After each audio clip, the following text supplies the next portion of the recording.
الحمد لله نحمده ونستعينه ونستغفره ونؤمن به ونتوكل عليه ونعوذ بالله من شرور أنفسنا ومن سيئات أعمالنا من يهده الله فلا مضل له ومن يضلله فلا هادي له ونشهد أن لا إله إلا الله وحده لا شريك له ونشهد أن سيدنا ومولانا محمدا عبده ورسوله وصلى الله تعالى عليه وعلى آله وأصحابه أجمعين أما بعد فأعوذ بالله من الشيطان الرجيم بسم الله الرحمن الرحيم يا أيها الذين آمنوا ادخلوا في السلم كافة ولا تتبعوا خطوات الشيطان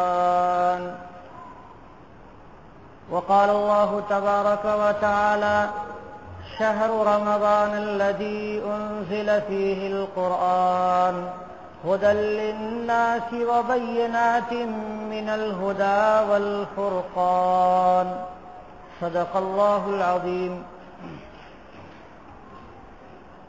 میرے محترم بھائیوں، ہمارا اور آپ کا ایمانی رشتہ ہے۔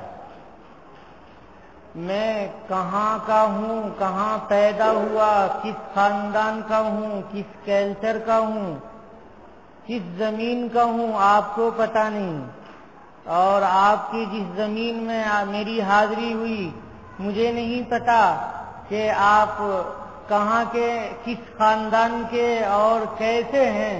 بس اتنا معلوم ہے کہ ہم بھی اس خدا کی پوجا کرتے ہیں جس خدا نے مجھے پیدا کیا ہے، اور آپ بھی اسی خدا کی عبادت کرتے ہیں جس خدا پاک نے آپ کو پیدا فرمایا ہے۔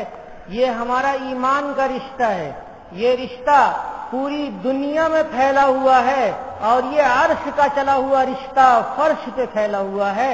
یہ وہ اللہ، جس اللہ کو ہم ایک مانتے ہیں، خالق ہونے کے اعتبار سے بھی، مالک ہونے کے اعتبار سے بھی، رازق ہونے کے اعتبار سے بھی، اور رب ہونے کے اعتبار سے بھی، وہ ساری چیزیں وہ خدا، اس خدا پاک نے ہمیں عنایت فرمائی ہے۔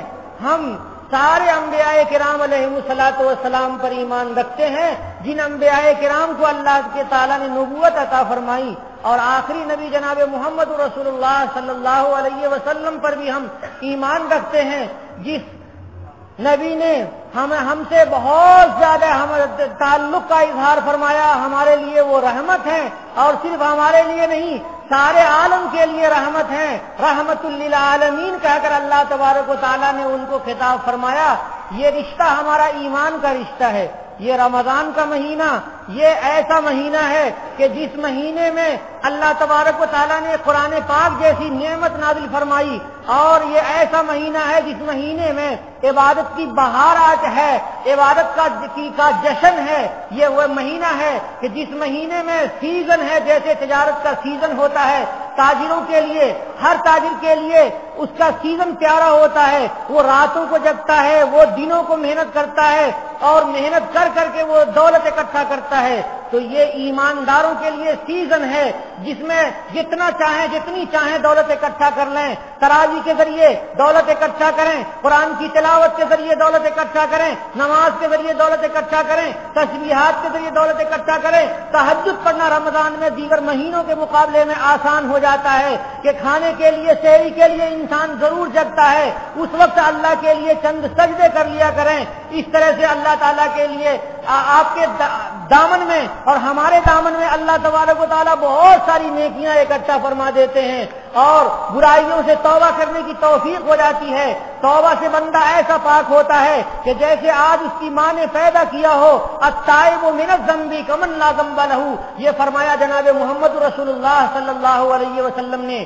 ہمارا ایمان اللہ پر بھی ہے، ہمارا ایمان فرشتوں پر بھی ہے، ہمارا ایمان اچھی اور بری تقدیر پر بھی ہے، ہمارا ایمان حشر پر بھی ہے، نشر پر بھی ہے، جنت پر بھی ہے، جہنم پر بھی ہے، کل صراط پر بھی ہے۔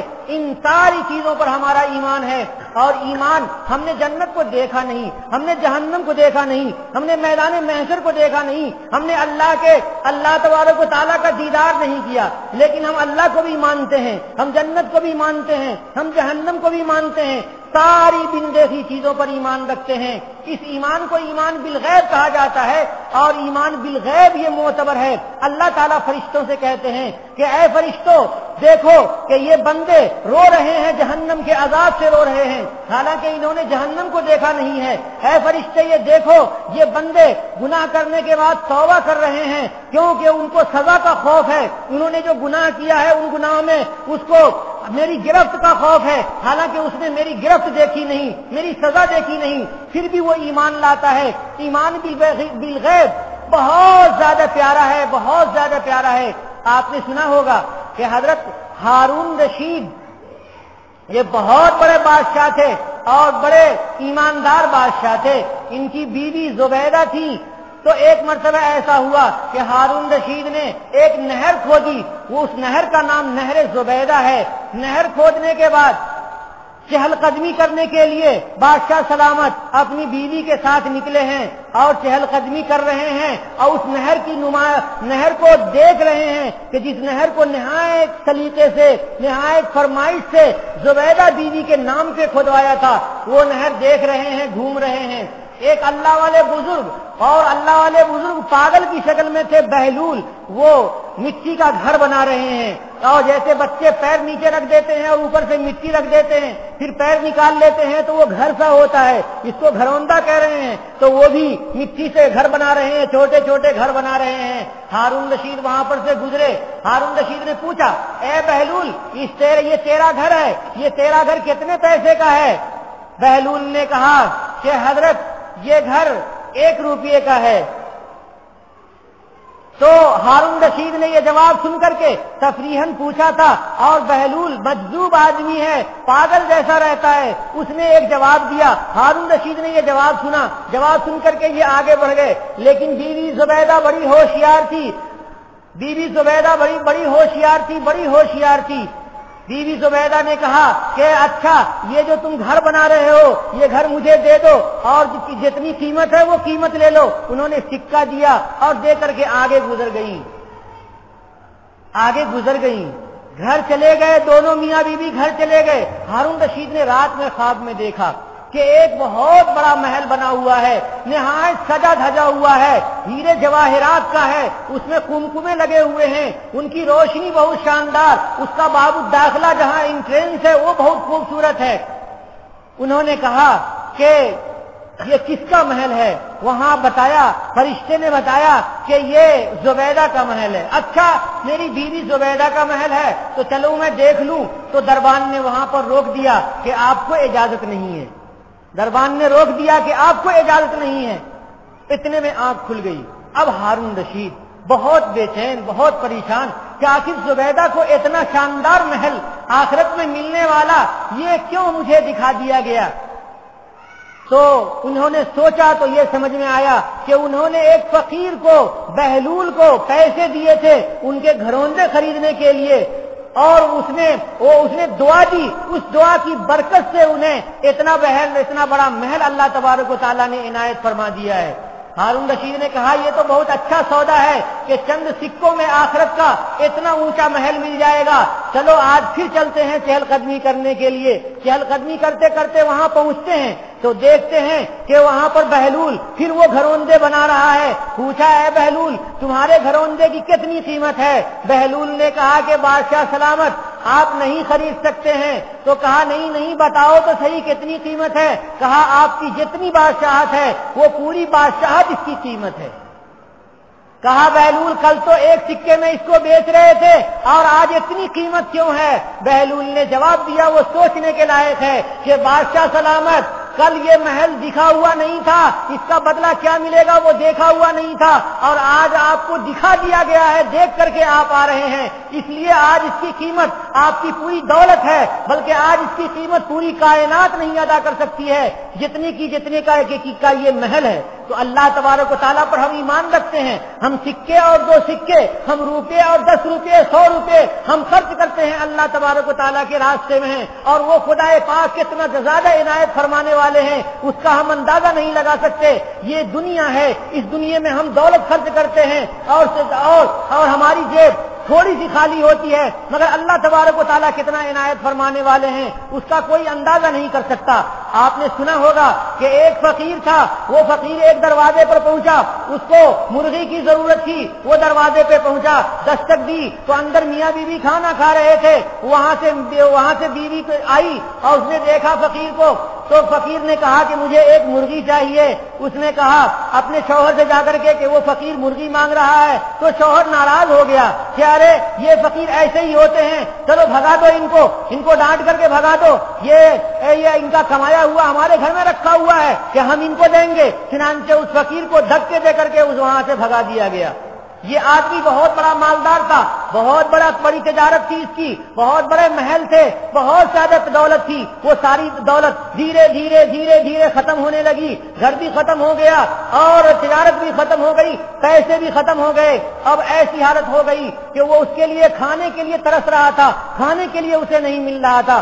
بیوی کو اس نے طلاق دے دی کہ اب تو میرے ساتھ رہے گی تو اب کھانا کہاں سے آئے گا، جاؤ تم کو میں چھوڑ دیتا ہوں، تم اپنے ماں باپ کے یہاں جا کر کے رہنا اور وہیں کھایا پیا کرنا۔ اور اس کے بعد اس نے فقیری شروع کر دی، بھیک مانگ کر کے یہ کھانا شروع کر دیا۔ ادھر اس عورت کی شادی اس فقیر سے ہو گئی، وہ فقیر جس کو دھتکار کر کے بھگایا تھا، اس فقیر کو اللہ تبارک و تعالیٰ نے مالدار بنا دیا، اتنا بڑا مالدار بنا دیا کہ اس نے بہت خوبصورت اچھی عورت تلاشی تو وہی عورت ملی جو اس آدمی کی بیوی تھی، اس سے شادی ہو گئی۔ شادی ہو جانے کے بعد وہ عیش و آرام میں رہنے لگے، اور یہ پہلا والا شوہر یہ فقیر بن کر کے بھیک مانگ رہا تھا، وہ دروازے پہ پہنچا اور دستک دی تو معلوم ہوا کہ فقیر ہے اور فقیر کو مرغی کی ضرورت ہے، فقیر کو کھانے کی ضرورت ہے۔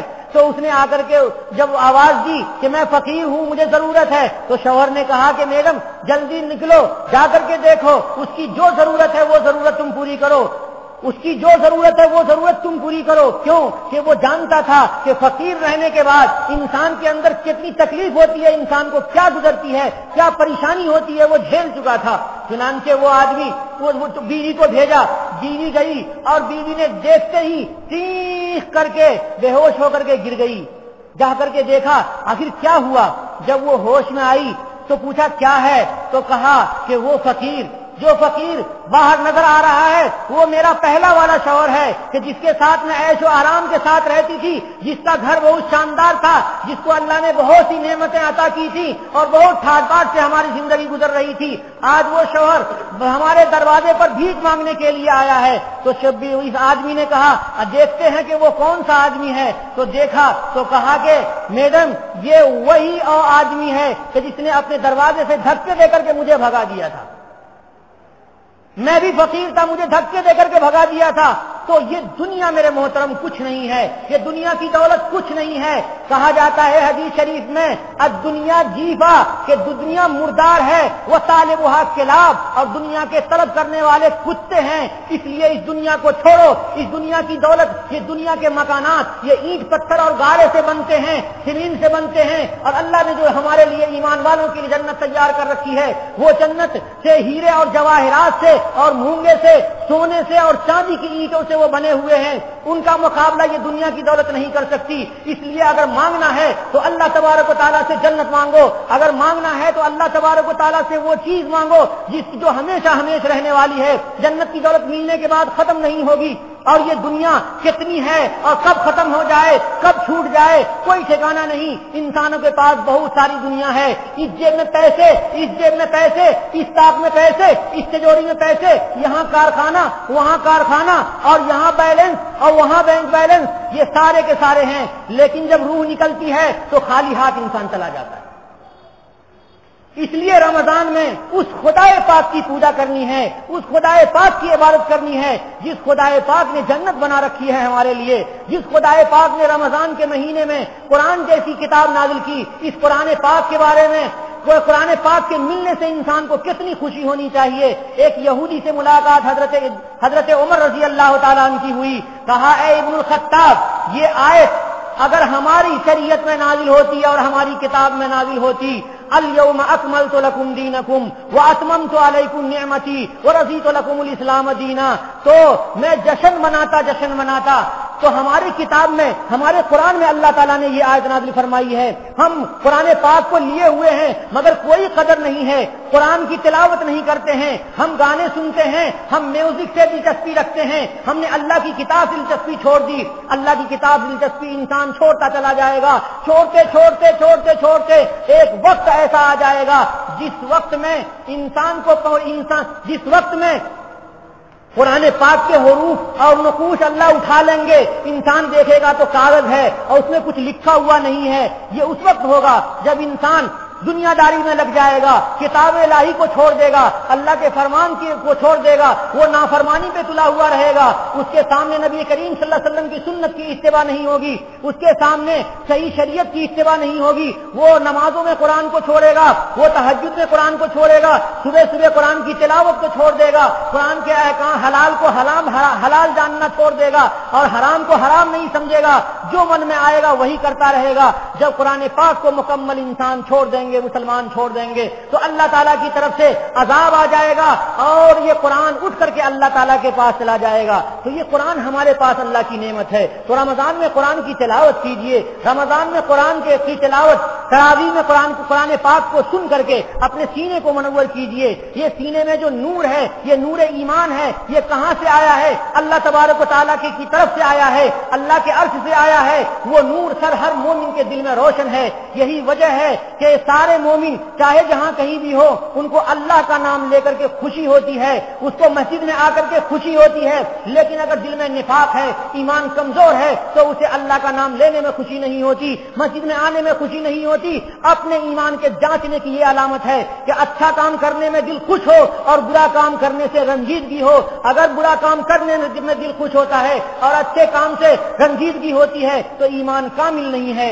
اللہ تبارک و تعالیٰ سے ہم دعا کرتے ہیں کہ اللہ ہمارے ایمان کو کامل فرما دیں اور رمضان کی قدردانی کی توفیق عطا فرمائیں۔ وآخر دعوانا الحمدللہ رب العالمین۔